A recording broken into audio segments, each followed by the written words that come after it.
Sir ఇన్ని conditions ఏంటి నాగేశ్వర్ గారు?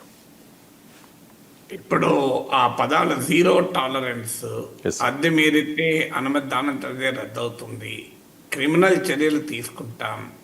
ఇది పోలీస్ బాస్ నుంచి రావాల్సిన మాటలు కాదు. ఇది ఒక రాజకీయ నాయకత్వం మాట్లాడచ్చు, తప్పలేదు.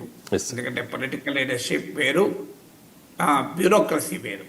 కానీ పోలీస్ బాస్ యాంటిసిపేట్ చేస్తున్నాడు అద్దులు మీరుతారని, సో క్రిమినల్ చర్యలకు అవకాశం ఇస్తారని ఆయన యాంటిసిపేట్ చేసి మాట్లాడుతున్నాడు. విచిత్రమైన జీరో టాలరెన్స్. దేనికి జీరో టాలరెన్స్ అంటే ఒక ప్రదర్శన చేసుకునే హక్కు పట్ల జీరో టాలరెన్స్, తప్పనిసరిగా ట్రాఫిక్ అంతరాయం కలిగించకూడదు అన్నది కరెక్ట్ కండిషన్. ఏ రకమైన పబ్లిక్ ఆర్డర్కు డిస్టర్బెన్స్ ఉండకూడదు, పబ్లిక్ సేఫ్టీకి భంగం వాటిల్లకూడదు అనేది చాలా కీలకం. రాజకీయ ర్యాలీలో ఆ జాగ్రత్తలు తీసుకోవాల్సింది. ఇటీవల మనం విజయ్ పర్యటన చూసాం. ఆ మాటకొస్తే చంద్రబాబు నాయుడు ప్రతిపక్ష నేతగా ఉన్నప్పుడు మీటింగ్లో తొక్కిసలాట్లో చనిపోయిన ఉదాహరణలు కూడా చూసాం. సో అవి జరగకుండా అవసరమైన చర్యలు తీసుకోవడంలో తప్పులేదు. కానీ రైట్ టు ప్రొటెస్ట్